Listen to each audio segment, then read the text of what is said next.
आज हमारा वीडियो का तीसरा दिन है। आज हम पढ़ेंगे संविधान में अनुसूचियाँ।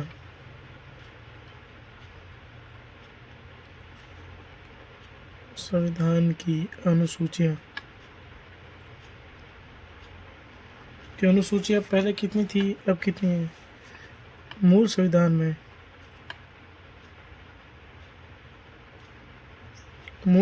में 8 अनुसूचियाँ हैं और हम वर्तमान संविधान की बात करें तो अनुसूचियाँ हैं 12। अनुसूची का मतलब होता है कि अपने अपने हर क्षेत्र में अलग अलग विषय बांटना। इसको हम विषय भी बोल सकते हैं कि पहली अनुसूची में क्या है, दूसरी अनुसूची में क्या है। तो हम अनुसूची नंबर पहले पढ़ेंगे। नंबर 1 अनुसूची।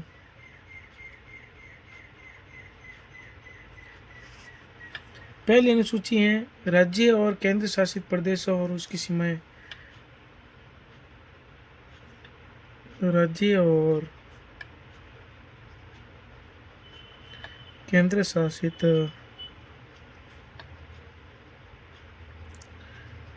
प्रदेशों की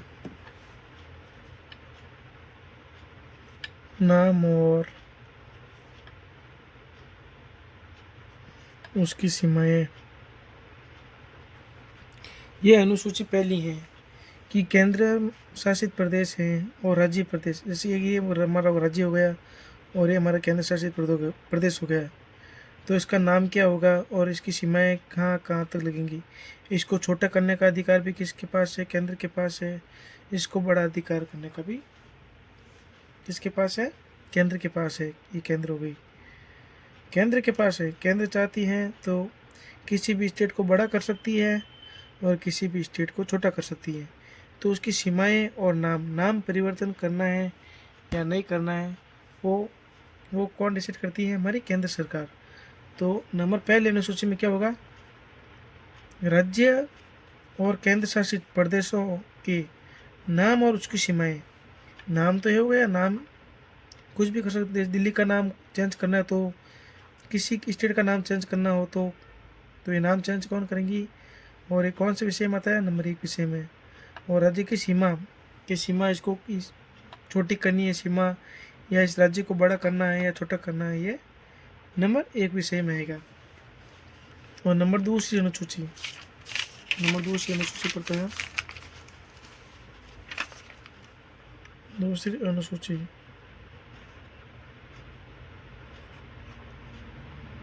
दूसरी अनुसूची हमें कहती हैं राष्ट्रपति,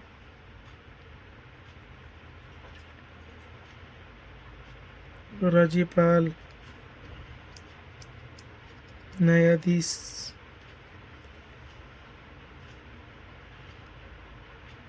वेतन, भत्ते, विशेषाधिकार। मतलब दूसरी अनुसूची ये कहती हैं कि ये सभी हमारे क्या है? राष्ट्रपति का पद है, राज्यपाल का पद है, न्यायाधीश का पद है। ये क्या हमारे प्रमुख पदाधिकारी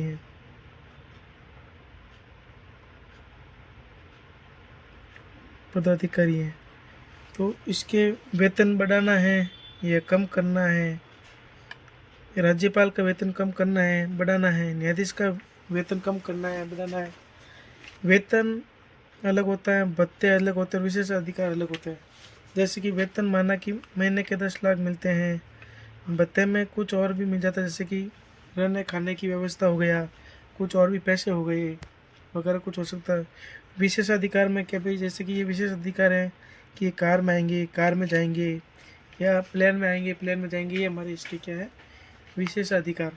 तो हम दूसरी अनुसूची में बोल सकते हैं कि प्रमुख पदाधिकारी के राष्ट्रपति हो गया, राज्यपाल हो गया, न्यायाधीश हो गया, तो इनके वेतन और भत्ते और विशेष अधिकार शामिल हैं। नंबर तीसरी अनुसूची हम पढ़ते हैं।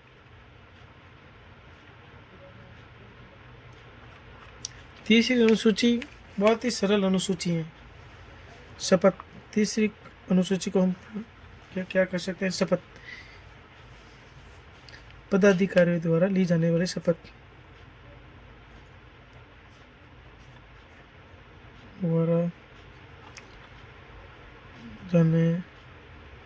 वाले शपथ। तीसरी अनुसूची में सिर्फ क्या शपथ, शपथ क्या बोलते हैं हम, जो लेते हैं कि आज से मैं राष्ट्रपति बनने जा रहा हूँ, आज से मैं राज्यपाल, इस राज्य का राज्यपाल बनने जा रहा हूँ, आज मैं इस मुख्य न्यायालय का न्यायाधीश बनने जा रहा हूँ। तो जो शपथ है ना, वो शपथ किस में है, अनुसूची नंबर 3 में है। हम चौथी अनुसूची की बात करते हैं।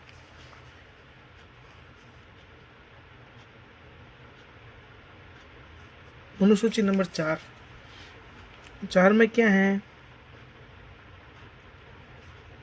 राज्य और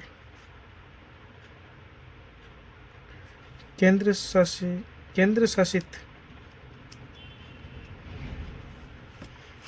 भी एक प्रदेश है ना, ये दोनों के लिए राज्यसभा की सीटों का बंटवारा, जैसे कि 245 सदस्य हैं राज्यसभा में, ठीक है। तो इसमें राज्य से कितना आएंगे, केंद्र शासित प्रदेश से कितना आएंगे, तो ये किस में है, अनुसूची नंबर 4 में। जैसे कि कल को कोई विषय चल जाए कि भैया इस राज्य से हमें संख्या बढ़ानी है, माना कि हरियाणा है, हरियाणा से इतने सदस्य जाते हैं, हमें थोड़े और सदस्य बढ़ाने हैं, तो इसमें बढ़ाने का काम ये अनुसूची करती है। और क्या भैया हरियाणा में राज्यसभा की सीटों में कम करना है, तो ये चौथी अनुसूची में हो सकता है। मतलब राज्यसभा की सीटों का बंटवारा है अनुसूची में, और केंद्र से भी सीटों का बंटवारा है अनुसूची में, सिर्फ ये सीटों का बंटवारा है अनुसूची में। और पांचवी अनुसूची क्या कहती है, अनुसूचित क्षेत्रों,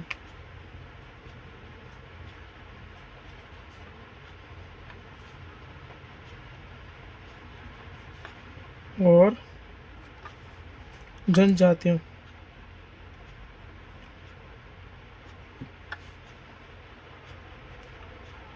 का प्रशासन। जैसे कि अनुसूचित क्षेत्रों, जैसे कि अनुसूचित कोई क्षेत्र है और अनुसूचित जनजाति क्षेत्र है, तो वहाँ का प्रशासन कैसे चलाना है, कैसे नियंत्रण करना है, क्या वहाँ पे पुलिस रखनी चाहिए, क्या वहाँ पे सिक्योरिटी गार्ड से भी काम चल सकता है, क्या वहाँ पे राज्यपाल होना चाहिए, क्या वहाँ पे राष्ट्रपति का शासन होना चाहिए, क्या वहाँ पे बिना मुख्यमंत्री के काम चल सकता है, नहीं चल सकता है।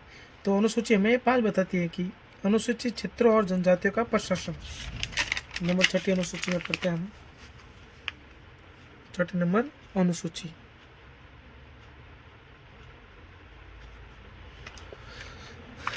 अनुसूची 6 क्या कहते हैं, असम, मेघालय, त्रिपुरा, मिजोरम, ये सभी क्या है, आदिवासी क्षेत्र है।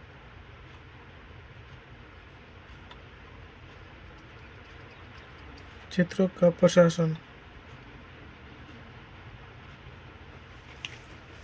ये है ना, असम, मेघालय, त्रिपुरा और मिजोरम।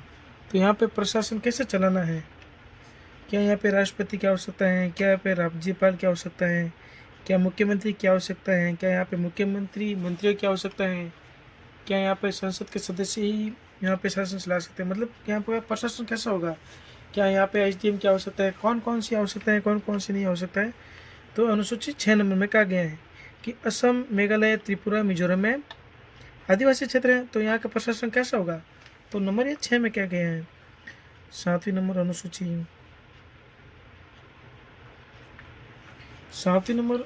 है केंद्र और राज्यों के बीच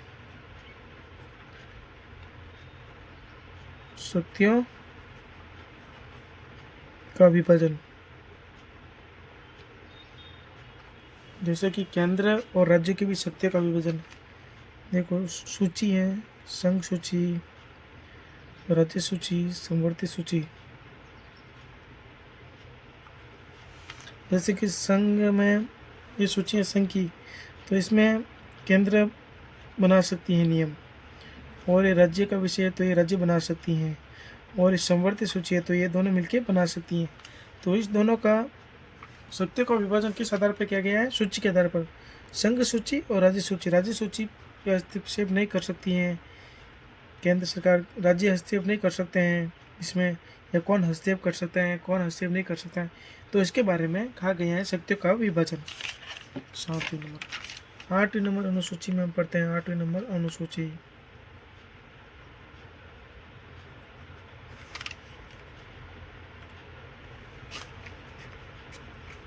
8वीं अनुसूची में है भाषा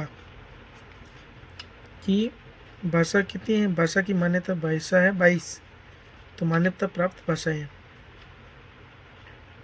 मान्यता प्राप्त भाषाएं कितनी है? मान्यता प्राप्त भाषाएं हैं हमारी 22 भाषा का 8वीं अनुसूची में है। 9वीं अनुसूची है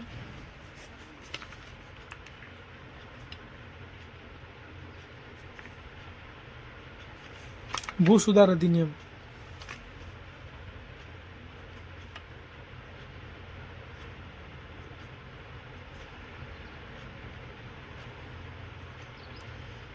भू सुधार अधिनियम मतलब जमीन के बारे में कोई है ना, भूमि के सुधार में है ना वो नियम, और ये पहले संविधान संशोधन के तहत हुई थी, और पहला संविधान संशोधन हुआ था 1951 में। प्रथम संविधान संशोधन, जब पहला संविधान संशोधन हुआ था तो यही जोड़ा गया था कि भूमि सुधार अधिनियम, ये मूल संविधान में नहीं है बल्कि वर्तमान संविधान में है। ये जो है ना पुरानी, ये मूल संविधान में है, जो भी बताई मैंने 1 से लगा के 8 तक ये मूल संविधान में है। 9वीं अनुसूची को 1991 में प्रथम संविधान संशोधन के तहत जोड़ा गया है कि भू सुधार अधिनियम। 10वीं अनुसूची में हम पढ़ते हैं दल बदल का कहा गया है। 10वीं में दल बदल। 10वीं अनुसूची में दल बदल कानून। और 11वीं अनुसूची पढ़ते हैं। मैं अपनी 11वीं अनुसूची और 12वीं अनुसूची है।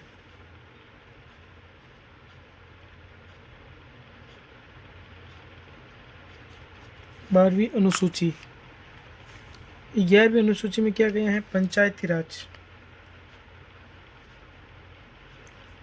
पंचायती राज जो गाँव में चलती है ना, गाँव में शासन, गाँवों में शासन के लिए। और 12वीं में है नगर पालिका।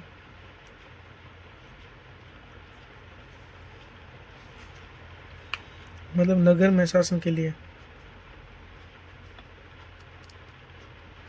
शासन की जिम्मेदारी भी बोल सकते हैं।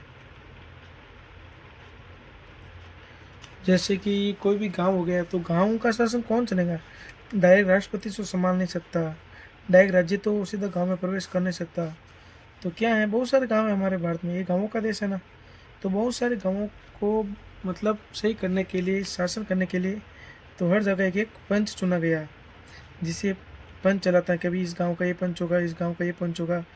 मतलब ये सभी पंच क्या करते हैं? अपने गांव की सुरक्षा करते हैं। कोई नया नियम आता है तो बताता है कि आज ये नया नियम आएगा। कोई गांव की समस्या को राज्य सरकारों को बताते हैं, फिर राज्य सरकारें यहाँ पे राहत का कार्य करती हैं। और नगर में भी ऐसा ही है कि छोटे छोटे नगर हैं, अब डायरेक्ट राज्य सरकार तो संभाल नहीं सकती, तो यहाँ पे नगर पालिका रख दी। तो ये नगर पालिका आस पास के जनता है ना, वार्ड, जैसे वार्ड पंच बोलते हैं, वार्ड पंच से फिर वोट देते हैं, फिर वो नगर पालिका में जीतता है आदमी, फिर वो क्या करता है? अपने आसपास में नगरों को संभालता है। और ऐसे इधर गांव में भी ऐसे ही होता है कि सभी अपने गांव वाले वोट देते हैं, फिर वहाँ पे सरपंच बनता है। और इधर ही ऐसा है कि सभी अपने अपने वोट देते हैं और यहाँ पे नगर पालिका में चुनाव होते हैं, जो जीता है। बस ये अनुसूचियाँ हैं, और ये अनुसूचियाँ संविधान में डायरेक्ट पूछते हैं कि अनुसूची 8 में क्या है, अनुसूची 7 में क्या है। बस यही अनुसूचियाँ हैं। हम धीरे धीरे हम पढ़ेंगे संविधान के भाग कितने हैं। हमारे चैनल को सब्सक्राइब करना, लाइक करना, शेयर करना। Thank you.